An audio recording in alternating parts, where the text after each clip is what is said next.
Boa tarde, caramba. Hoje eu tô entrevistar eu no YouTube e Instagram.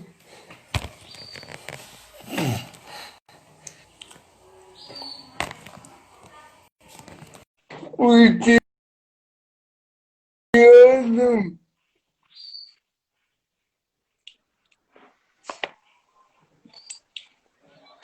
Oi, Luciano.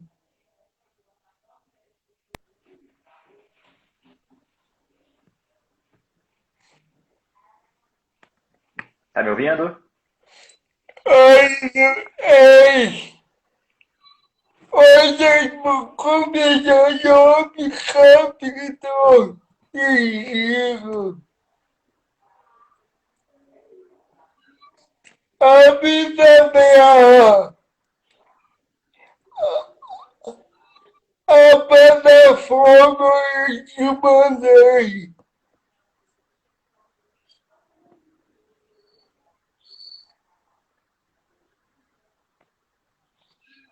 Luciano. Tiago, tá me ouvindo bem? Do. Você sumiu da outra Como é também. que é? Não entendi?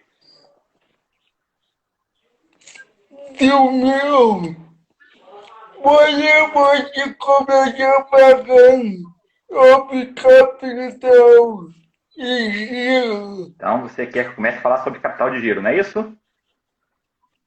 Então tá, É. vamos lá. Bom, boa tarde a todos. É um prazer estar aqui. Recebi esse convite do meu ex-aluno Tiago. É um aluno muito dedicado, estudou comigo há alguns anos e agora está terminando o curso dele de contabilidade, de economia na Universidade Federal de Juiz de Fora. Não é isso mesmo, Tiago? É. É isso mesmo, É. né?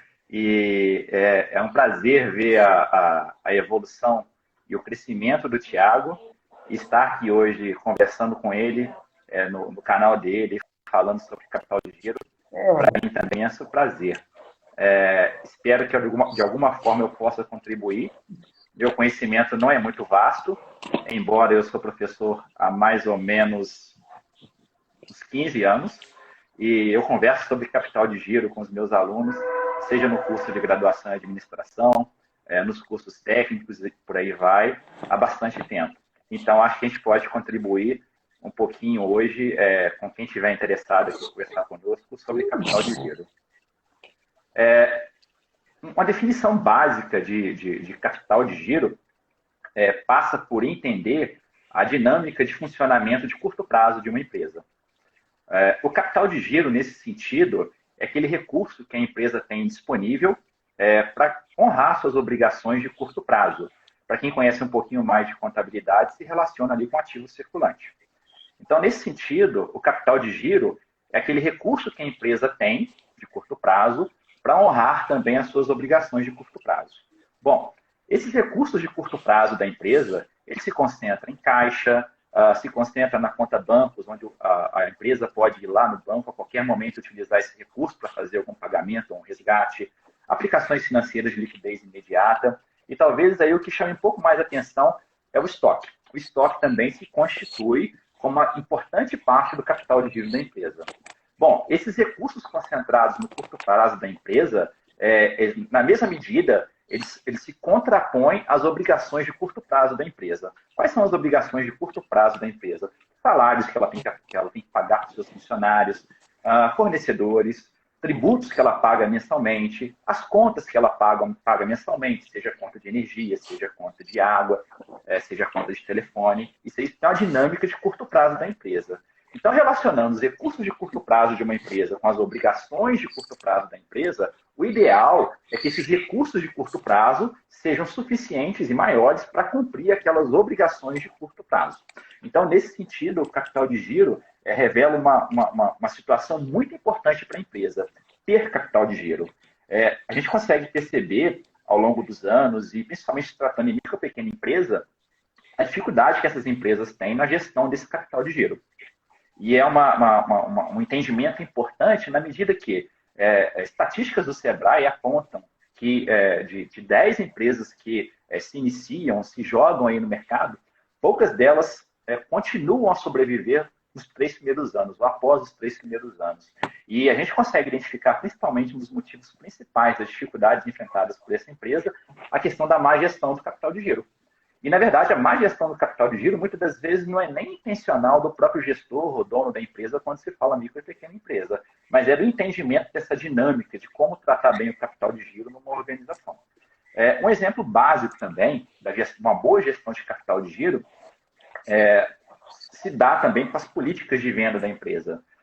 Geralmente, a gente conseguia ver bastante isso no passado, hoje em dia, com o advento das máquinas de cartão de débito e crédito, isso diminuiu bastante, mas no passado, por exemplo, as empresas vendiam a prazo, seja no carnê, ou seja nas duplicatas que as pessoas adquiriam um produto e compravam a prazo, e para poder pagar esse produto, depois tinha o famoso carnê, as empresas concediam um prazo bem extenso para os seus clientes. E quando a empresa cede esse prazo extenso para o cliente, no caso do pagamento para recebimento, é de se analisar se isso é realmente viável para a empresa, na medida que isso compromete o capital de giro da empresa também, porque quem está financiando esse prazo para o cliente é a própria empresa.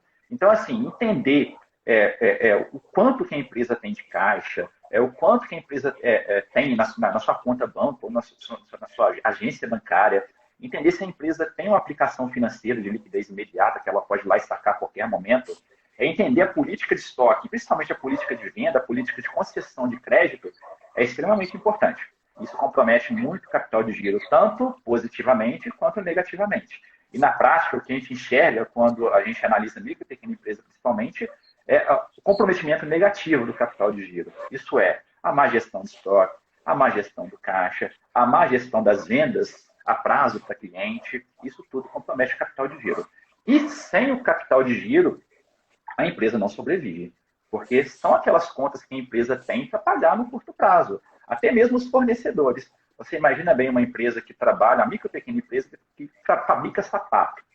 Vamos supor que a principal matéria-prima dessa empresa vai ser o couro para a produção de sapato, por exemplo. Então, se ela não consegue, imagina a dinâmica de curto prazo dela em relação ao ativo dela, ativo circulante, onde concentra-se ali o capital de giro. Então, ela compra a matéria-prima, transforma essa matéria-prima vai virar um sapato, vai virar estoque de produtos acabados, que é o sapato, e posteriormente ela tem que vender. Fazer um esforço para poder vender. Então, se ela vende à vista, se ela vende no dinheiro, ou vende no cartão de crédito, ou no cartão de débito, por exemplo, esse dinheiro retorna rapidamente para a empresa. Mas quando ela vende a prazo e concede um prazo muito grande para o cliente, ela vai receber isso de forma diminuta. Em contrapartida, como ela comprou a matéria-prima, o couro para a produção de sapato, lá do outro lado, as dívidas de curto prazo, isso vai vencer.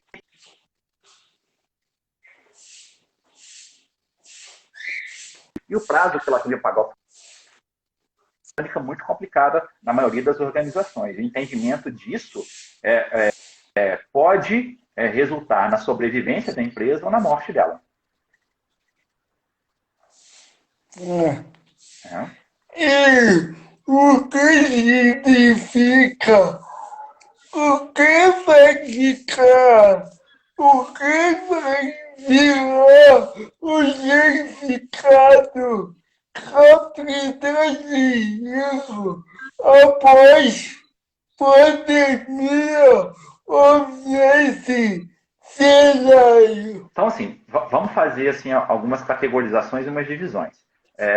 No geral, o que a gente observa em termos de economia são grandes empresas que existem, mas são poucas grandes empresas que existem. Na verdade, quem movimenta a economia brasileira é o micro e pequeno negócio.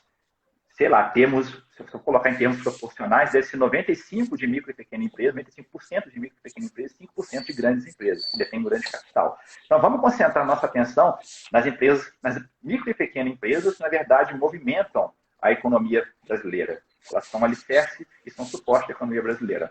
Então, vamos entender a mecânica de capital de giro dela no contexto de pandemia. Antes da pandemia, a gestão do capital de giro já envolve todas as dificuldades que nós já comentamos. A empresa estabelecer uma boa política de de concessão de crédito para o seu cliente, uma boa política de gestão de estoque, porque uma empresa que tem muito estoque sem uma venda consequente é dinheiro parado dentro da empresa. Isso também é capital de giro. Uma empresa que tem uma baixa concentração em caixa, ou uma diminuta concentração em caixa, isso também pode comprometer o pagamento dela de dívidas de curto prazo. Enfim, olhando desse cenário, isso já é uma dificuldade encontrada pelas micro e pequenas empresas no Brasil. Então, a gestão disso no ambiente comum, excluindo a pandemia, já é um pouco mais complicado. Em se tratando de pandemia, que foi um fenômeno que ninguém pôde prever, e principalmente as consequências desse fenômeno na economia, principalmente na micro e pequena empresa, a gente observa que isso desestruturou de forma sistemática o capital de giro das micro e pequenas empresas. Porque vocês imaginam bem, já com todas essas dificuldades antes da pandemia, com o início da pandemia, os comércios foram fechados, os clientes deixaram de frequentar as lojas para fazer suas compras, as empresas deixaram de vender. Isso é em cadeia. Uma micro e pequena empresa que produz, por exemplo, compra matéria-prima de uma outra micro e pequena empresa, e a outra micro e pequena empresa também compra matéria-prima ou compra algum produto de uma outra pequena empresa. Então, isso é uma cadeia, nós estamos em rede. Tá? Então, ou seja, quando um cliente deixa de comprar, de acessar uma micro e pequena empresa aqui na ponta, isso vai influenciando todas as empresas que estão conectadas em rede. Então, isso altera a estrutura, ou modifica para pior a dificuldade que essas empresas encontram. Tá? Então, no contexto de pandemia, qual foi o cenário que as empresas se depararam com o início da pandemia? Os estoques que as empresas tinham comprado para uma demanda X, esse estoque, na verdade, continuou das empresas e a demanda virou X menos alguma coisa. Tá? Então, ou seja, aí já encontramos uma dificuldade maior, ou seja, estoque parado. Então, você imagina uma pequena empresa ou uma micro pequena empresa que trabalha no ramo de alimentos. Então, o estoque que ela tinha para vender no mês inteiro numa demanda X, não foi vendido para demanda X, é X menos Y, uma demanda bem menor. Ok? E são produtos perecíveis. Então, aí a gente já consegue perceber que as micro e pequenas empresas tiveram que lidar de imediato, muitas delas, com a perda de capital de giro. E essa perda de capital de giro se deu com a perda de um estoque que ela poderia utilizar para transformar isso em caixa, por exemplo. Então, isso já foi uma dificuldade. A segunda dificuldade foi relacionada à venda para o cliente. Os clientes deixaram de frequentar as lojas por conta do isolamento, por conta do lockdown em muitas localidades, e deixaram de comprar dessas empresas. Então, ou seja, uma segunda complicação. Tá? Tinha estoque, e o estoque não poderia ser vendido. A terceira complicação, e talvez a mais perversa, foi relacionada à questão do emprego. Porque muitas pessoas deixaram de ter os seus empregos, tá? E você imagina bem aquelas empresas, micro e pequena empresa principalmente, que vendia a prazo para o seu cliente, e o cliente tinha uma renda para pagar, ou para poder honrar essa dívida para com a empresa, e no momento seguinte, em função de pandemia, isso foi agravado. Então, o cliente teve que fazer a seguinte escolha: compro alimento, pago aluguel, pago a conta de energia, pago conta de água, pago conta de telefone, conta de internet, para a gente utilizar muito no período de pandemia, e se sobrar alguma coisa, eu pago a empresa que devo. Então, a terceira complicação para essa empresa foi receber dos seus clientes os saudores. Né? Então, isso já complicou bastante a dinâmica de capital de giro das empresas no período de pandemia. E a gente conseguiu perceber, e foi noticiado na TV também, políticas públicas do governo federal, principalmente, estadual também, se eu não me engano, relacionado à manutenção ou à possibilidade dessas empresas acessarem crédito para concessão de capital de giro e, consequentemente, ganhar um fôlego para poder continuar sobrevivendo na economia. Mas o que a gente conseguiu perceber foi a dificuldade de acesso dessas empresas para a obtenção de empréstimos e, consequentemente, alimentar o capital de giro delas mesmas e conseguir sobreviver nesse período. Então, o que a gente conseguiu perceber ao longo dessa pandemia foi que algumas empresas conseguiram alguma estratégia para conseguir sobreviver nesse período, estão ainda funcionando. E principalmente as empresas relacionadas à alimentação, porque embora no período de pandemia as pessoas tenham comprado menos uma roupa, menos um item para casa, vamos colocar assim, e ninguém deixou de comer. Então, assim, as empresas que trabalham no setor de ramo alimentício ainda conseguiram sobreviver e, quiçá, ainda aumentar suas vendas durante esse período. Mas é uma grande minoria. A grande maioria das micro e pequenas empresas, principalmente varejistas, de roupas e de comércio em geral foram muito afetados em termos de capital de giro por essas três questões que eu falei. Estoque encalhado ou perda de estoque se for perecível, o cliente deixou de acessar a loja e comprar menos, ok? E, além das vendas, a empresa teve que lidar com a questão do não pagamento, ou seja, da dificuldade do cliente honrar o seu compromisso para com essa empresa. Então, ou seja, foi uma dinâmica muito perversa, imprevista, impossível de prever que as coisas chegariam a esse ponto e que aconteceu nas empresas, e as empresas estão tendo que lidar com isso. Então, como as empresas também, muitas dessas empresas não conseguiram acessar uma linha de crédito para manutenção de capital de giro, muitas delas tiveram que contar com aporte de capital de giro do próprio sócio, ou seja, o dono da empresa teve que injetar dinheiro próprio na empresa para manutenção dela e sobrevivência, consequentemente, nesse período. Se isso vai ter resultado, a gente vai ver daqui a pouco também. Eu acho que, no cenário de pandemia que a gente caminha, eu acho que ainda vai ter um grande período de estagnação para a empresa, porque as ondas de abertura do comércio e de fechamento, eu creio na minha perspectiva que elas vão iniciar uma abertura e vai ter um fechamento daqui a pouco em função do aumento do número de casos. Então, acho que é uma coisa que vai acontecer de forma contínua, abertura e fechamento. E vai exigir muito esforço dos sócios da empresa, dos donos da empresa, em termos de manutenção de capital de giro para continuar sobrevivendo no mercado. Então, assim, os resultados disso nós conseguimos ver de imediato. Muitas empresas, micro e pequenas empresas, estão fechando a porta. Principalmente pela dificuldade de obtenção de capital de giro e dinheiro para as atividades ali do dia a dia. Então, isso já está acontecendo. Se isso vai piorar, eu acho que o cenário é negativo nesse sentido. Eu acho que grande parte das empresas vão ainda caminhar muito mais nesse deserto e poucas aí talvez sobrevivam no final de um período pandêmico. O que também talvez seja um alento é que com o início da pandemia, novas formas de negócio, novas conexões entre cliente e mercado foram inauguradas. Então, eu acho que a partir disso também, o comércio, as vendas em si, a relação entre cliente e empresa, e cliente e solução do seu problema via aquisição de um bem ou serviço, se modificou. Então, acho que muitas empresas com formato de venda diferente estão aí já no mercado e outras irão surgir.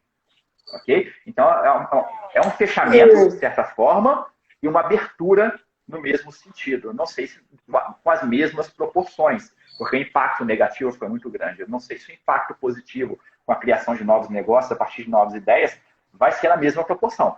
Mas o fato é, em termos de capital de giro, quem ainda está sobrevivendo no mercado com muita dificuldade deve ter que caminhar nesse deserto ainda por um longo período de tempo. E talvez seja interessante a gente pensar e discutir, e ser um pouco mais crítico, as políticas públicas inseridas nesse contexto, o quanto elas podem ajudar essas empresas, e repito, as micro e pequenas empresas que são as mais necessitadas, e como, de fato, esse capital pode chegar a essas empresas, como os donos dessas empresas, os preocupados com o negócio, podem ter, de fato, acesso a essa linha de crédito e, consequentemente, a manutenção do capital de giro. Então, é uma questão para a gente se pensar também e ser um pouco mais crítico em relação a isso. E com a microempresa e a empresa de comunidade, favela, como ela está indo para o meio digital. O capital de giro está dando ou não? Você fala no contexto de favela? Olha só, uma outra perspectiva e que a gente consegue hoje visualizar isso de forma mais clara é a participação dos pequenos negócios, ou seja, a existência e a importância desses pequenos negócios em comunidades de periferia ou ditas favelas também. Então, esses negócios, essas pequenas empresas localizadas na favela, elas têm uma importância muito grande, uma vez que quem vive e tem a sua vida localizada no ambiente periférico, muitas das vezes não tem condições de acessar um centro comercial, que é um pouco mais distante da sua casa, vai gastar dinheiro com condução, o dinheiro com Uber e por aí vai. Então, se concentra no comércio local ali da sua comunidade. Então, o comércio local dentro das comunidades de periferia exerce uma grande importância econômica e social. Econômica porque movimenta a economia daquela localidade e social porque na medida que o cliente ou o cidadão não precisa sair do seu bairro para acessar um produto ou serviço que consegue resolver ali mesmo, entra num caráter ali de inclusão social. Tá? Então, os negócios dentro da favela eles são de suma importância. E como a questão do capital de giro associada à pandemia impacta nessas pequenas localidades? Impacta muito. Impacta muito. Sabe por quê, Thiago? Porque nós percebemos, até pelas próprias estatísticas do Sebrae, a falta, pela impossibilidade mesmo, de qualificação do micro e pequeno empresário. Então, se isso é um pouco mais complicado nos grandes centros, onde o ensino e talvez a qualificação relacionada à gestão de empresas já é mais dificultosa, então você imagina o entendimento disso no ambiente periférico, ok? Então, assim, é um pouco mais complicado e eu vejo que os pequenos negócios nesse ambiente, dado a pandemia e a dificuldade do capital de gestão dele, se agravam um pouco mais. Então, eu consigo ver que nesses pequenos negócios localizados em periferia, que também sofreram com o período pandêmico, uma forte necessidade do dono ou do proprietário dessa organização sustentar a empresa, sustentar o seu micro e pequeno negócio nesse período pandêmico. Então, assim, eu vejo que é um esforço a mais do dono de uma empresa, de um ambiente periférico, tem que suportar para conseguir manter o seu negócio funcionando, ou vivo pelo menos, até que essa pandemia passe. Então é bem mais complicado, Thiago, no ambiente periférico. A situação para todo mundo é complicada, mas e a comunidade é bem pior. É bem pior, Thiago. E a gente pode transportar isso para a nossa própria realidade. O indivíduo ele está no centro comercial, num grande centro comercial. O indivíduo, o cidadão também está numa periferia. E o indivíduo somos eu, somos você. E é você também, Thiago. Então você imagina a nossa questão também de capital de giro. Então, se está difícil para o cidadão comum, para a pessoa física, lidar com suas próprias contas, na verdade, se a gente for analisar o indivíduo, for analisar a minha vida ou a sua, Thiago, o dinheiro, o recurso que a gente tem de curto prazo, são para honrar também as nossas dívidas de curto prazo. Então, para o cidadão comum, já está complicado lidar com recurso de curto prazo para pagar as obrigações de curto prazo. Então, você imagina também, é a mesma situação no pequeno negócio, seja ele na periferia também. Então, assim, é muito tempo. Thiago, é tudo em rede, não tem como, sabe? É o cidadão com a sua dificuldade no capital de giro que influencia também na dificuldade de capital de giro da micro e pequena empresa, principalmente se tratando em termos de periferia, em termos de comunidade. E observa também que muitas pessoas perderam seu emprego. Então, aquele micro e pequeno negócio localizado no centro, que teve que fechar a porta, empregava também aquele funcionário que mora na periferia, que fazia um serviço lá nessa empresa, então perdeu seu emprego. Um outro familiar também, lá da periferia, perdeu seu emprego aqui no centro. Então, ou seja, comprometeu a dinâmica de capital de giro da pessoa física. Levando isso para a comunidade, esse cidadão que tinha um recurso anteriormente, antes da pandemia, para fazer aquisição de um produto ou de um serviço dentro da própria comunidade, já não tem mais. Então, ou seja, complica também a dinâmica dentro da periferia. Então, a gente consegue perceber uma política de governo que talvez um pouco dificultosa ainda, uma dificuldade de acesso do cidadão com mais dificuldade aos recursos, por exemplo, emergenciais aí.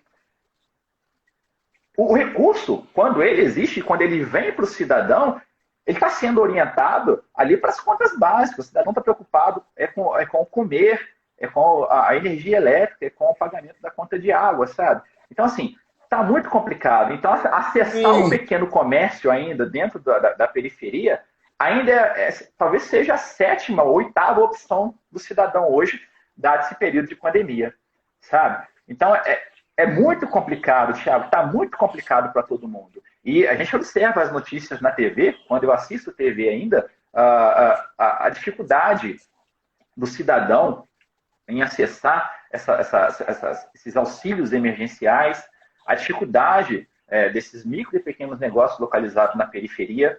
Então, assim, é um relato diário das dificuldades enfrentadas por todo mundo. Está muito difícil, Thiago, e para todo mundo. E quem está pagando a conta numa maior proporção são os menos favorecidos. A inflação é maior para ele, a dificuldade de acesso a um bem ou serviço é maior para ele, os produtos no mercado aumentaram demasiadamente e está pior para quem tem menos dinheiro, menos recursos. Ou seja, está muito difícil, mas nós vamos superar.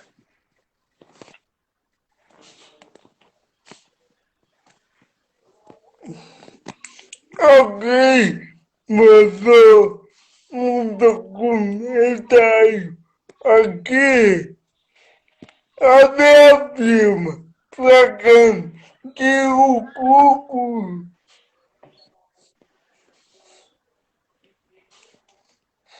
As startups? é.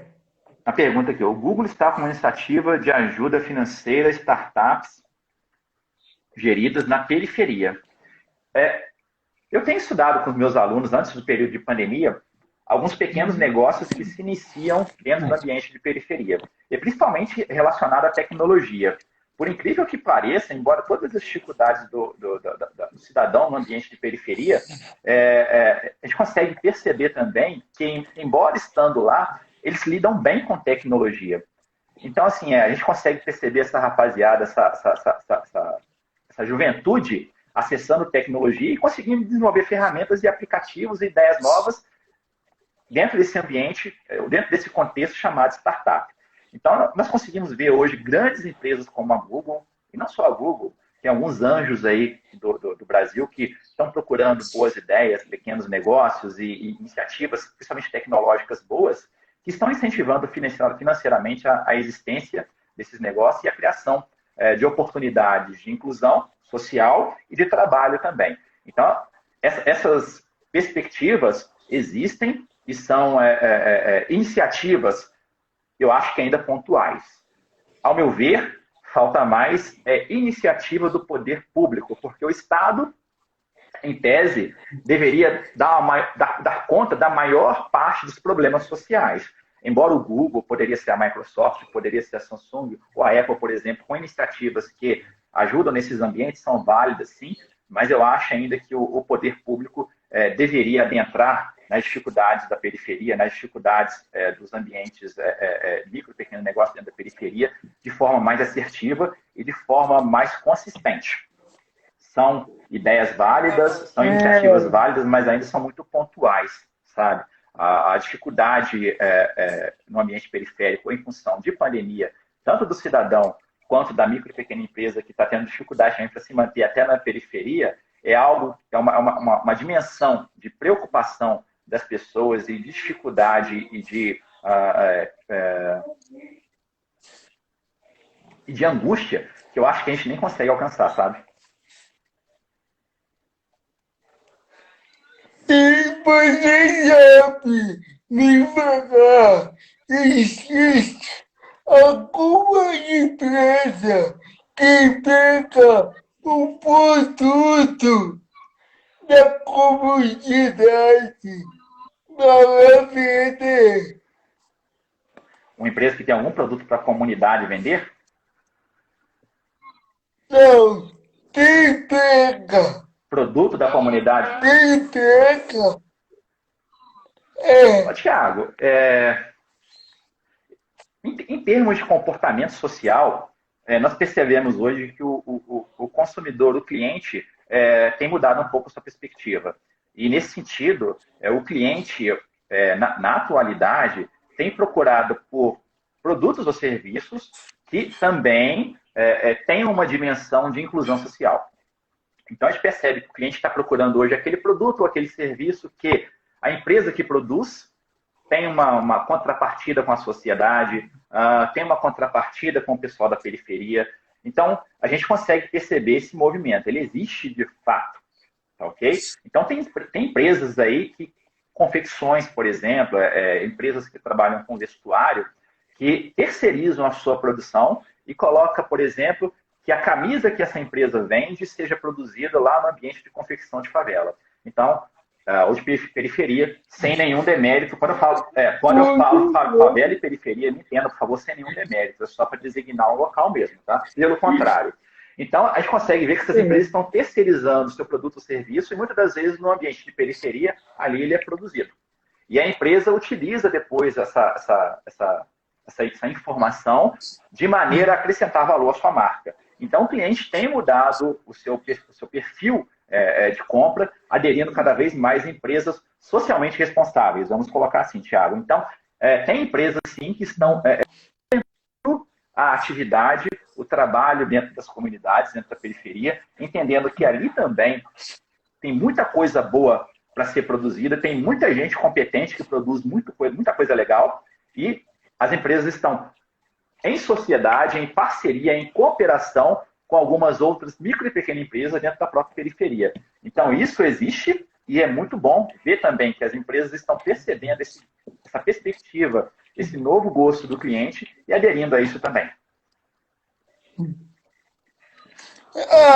Meu amigo, o correto teria ser mais política pública. E aí a gente entra numa outra seara, Thiago, para discutir questão de política pública no ambiente de pandemia, associando a dificuldade das empresas com o capital de giro. Eu estudo bastante acerca de políticas públicas, Thiago, e o que fica evidenciado é que a política pública, desde quando ela começa a ser discutida ou começa a ser necessitada no seio da sociedade, até chegar no gestor público, e isso virar uma legislação ou virar um decreto específico para ser transformado e ser executado na forma de política pública, tem um espaço de tempo muito grande. Então, a gente consegue ver hoje que as políticas públicas, após basicamente 6 meses e meio, quase 7 meses de pandemia, ainda estão com dificuldade para acessar e para dar plenos direitos a quem mais precisa. Então, entre a necessidade da política pública, que nasce no seio da sociedade, passando pelo gestor público, que vai virar uma legislação, um decreto, para depois ser implementado através de uma autarquia do governo, vamos colocar assim, e ser executado, se transformar numa prática mesmo, que vai devolver uma coisa boa para a sociedade, tem um espaço de tempo muito grande, Thiago. E isso é uma dificuldade. E é uma dificuldade e que atrapalha quem? Quem precisa mais. Seja o micro e pequeno empreendedor lá na periferia, na favela, sejam as micro e pequenas empresas lotadas também nos grandes centros. Então, a política pública tem deixado a desejar nesse sentido, sabe? Na verdade, o que a gente percebe é que existe uma morosidade na criação e principalmente na execução da política pública. Então, o governo, seja na esfera da União, na esfera do Estado e até nos municípios também, o município talvez um pouco menos, porque tem um engessamento em termos de política pública um pouco menor, mas somente em relação ao Estado e à União, a gente consegue, fica evidente para a gente que a política pública, quando existe, quando vira uma legislação, quando chega numa autarquia ou num órgão do ente federativo para ser executada, na execução da política pública ainda há muita falha. A gente pode ter como exemplo básico esse auxílio emergencial. Ou seja, na execução da legislação acerca do auxílio emergencial e do alcance desse auxílio, nós conseguimos perceber muita falha, muita dificuldade. Então, ou seja, contando com a dificuldade, com a morosidade da criação da legislação acerca da política pública e ainda contando ainda com os entraves na execução, a gente consegue perceber um cenário onde essas micro e pequenas empresas encontram extrema dificuldade, Thiago, extrema dificuldade. E retoma aquela fala lá do início, hoje em dia a gente consegue perceber uma necessidade, uma curvatura do gestor ou dono da empresa muito maior dele mesmo como pessoa física para conseguir ainda manter o seu negócio. Então, até a pandemia acabar, conforme eu falei com você, acho que essas micro e pequenas empresas que estão com dificuldade de acesso às políticas públicas, principalmente na manutenção de capital de giro, ainda vão andar bastante tempo pelo deserto, sabe?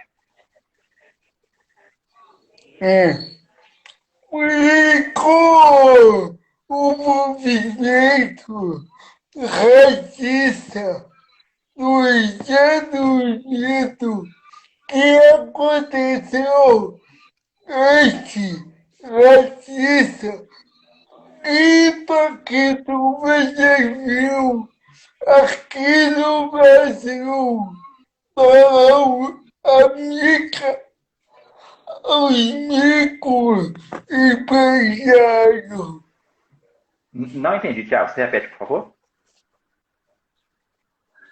Com o movimento antirracista no Estado Unido que impactou você viu e doutor para a microempresa, microempresário negro aqui no Brasil.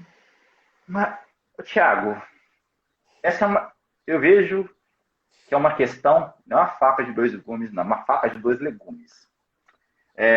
Vamos imaginar o seguinte, essa questão racial, de discussão acerca da questão racial, ela tem vários vieses, vamos colocar assim. Isso eclodiu nos Estados Unidos no período de pandemia, tá? E teve reflexos no mundo inteiro, na medida em que grande parte das nações ainda, voltou a totalidade das nações, ainda enfrentam alguma dificuldade em relação ao preconceito, não só racial, seja... Dá baixo. Tá me ouvindo? Dá baixo. O seu volume. Sim. Dá baixo. Baixo. Melhorou? Melhorou? Melhorou? Não, o volume. Então, peraí. Melhorou? Não. Não melhorou? Não. Dá para ouvir. Tá. Mas dá baixo. Então, eu vou chegar um pouco mais próximo a mim. Vê se está melhor assim. Sim? Então, vamos lá. Voltando a essa questão racial, de discussão acerca da questão racial que eclodiu nos Estados Unidos no período de pandemia, isso é uma questão dificultosa e muito melindrosa de se trabalhar, Thiago. Por quê? A questão de discussão acerca do preconceito racial, não só preconceito racial, o preconceito de gênero, enfim, as várias ramificações do preconceito, vários países, ou na totalidade dos países, ainda predomina.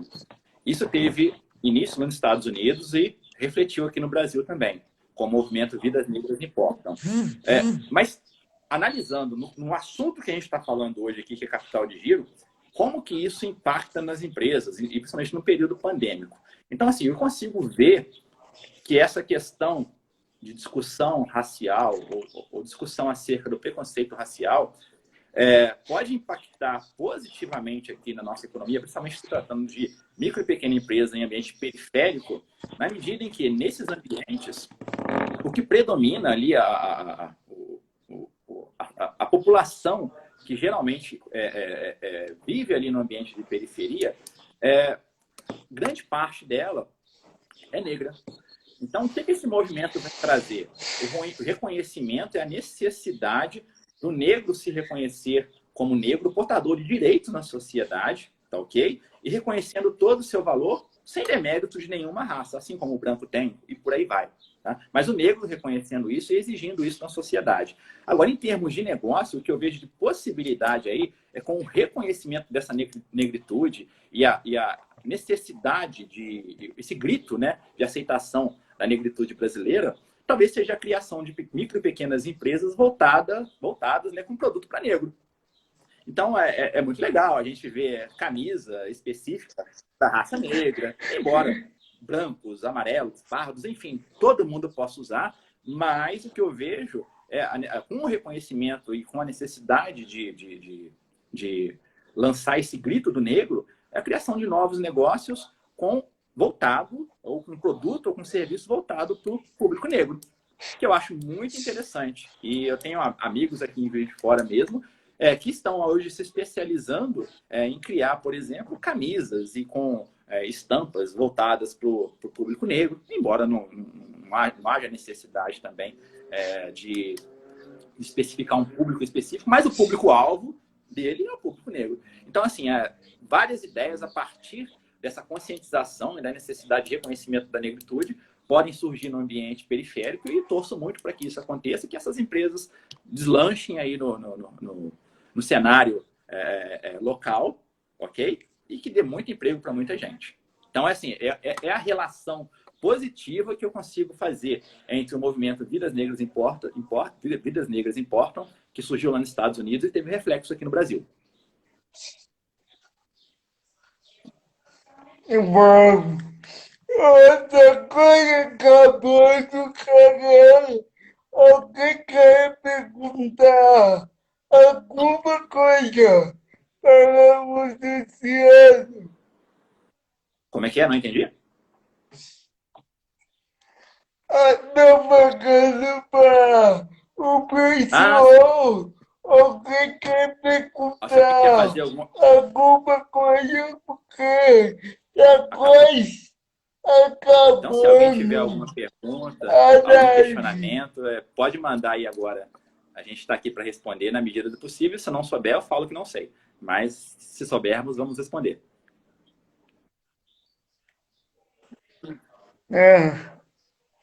E na manhã, indica o livro para nós. Vamos dar um encerramento nessa questão do assunto de capital de giro.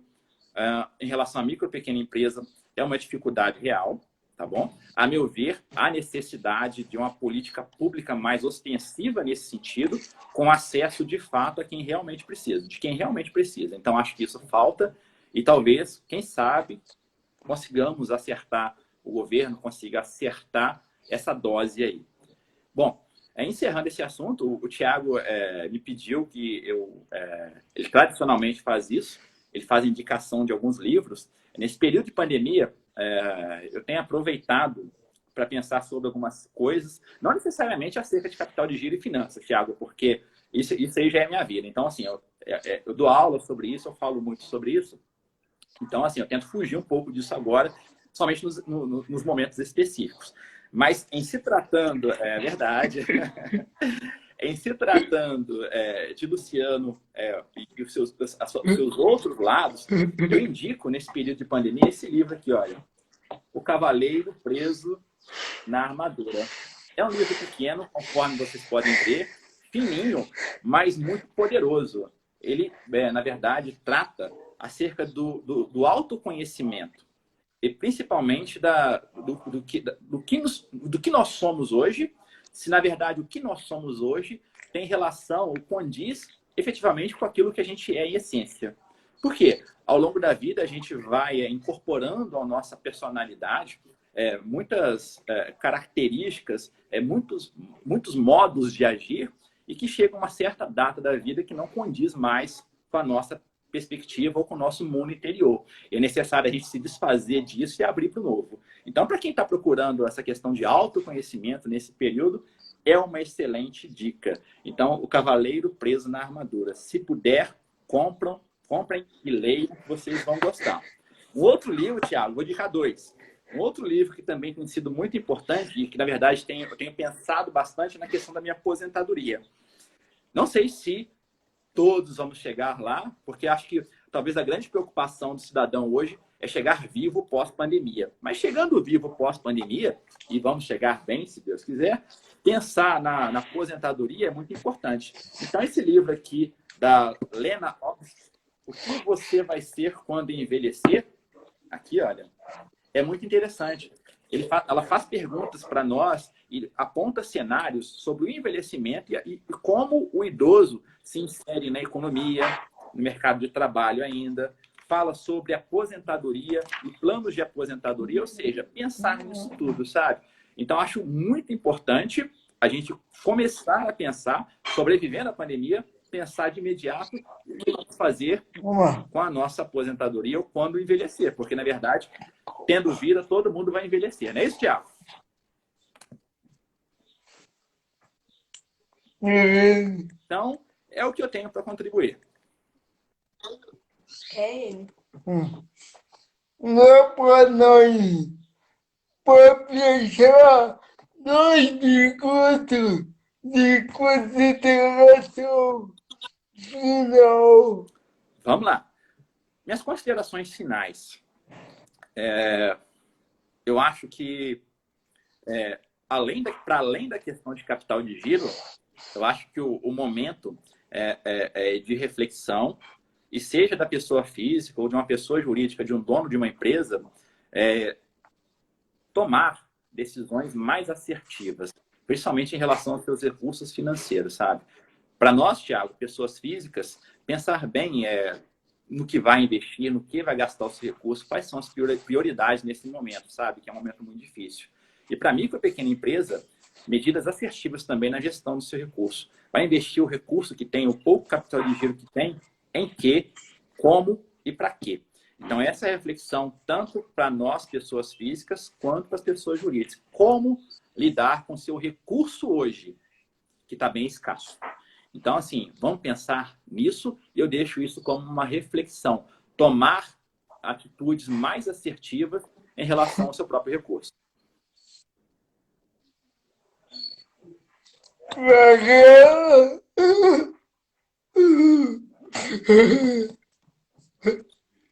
É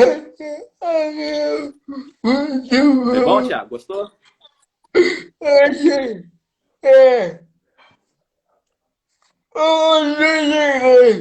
Foi um prazer fazer essa live com você. Amanhã podia fazer mais 10 aqui pra frente. Com certeza, Thiago. Mas balance aqui pra frente. Se a carreira querer e você querer também o abaixo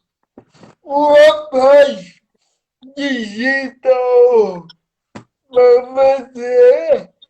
Até a próxima vez. Valeu. Aí, cara, gostou da live de hoje? Ô, Thiago, foi um prazer conversar com você. Oi. Na verdade, foi um prazer revê-lo. Prazer, Foi todo meu, tá? É nóis. Até. Tchau a todos. Obrigado por participar. Tchau.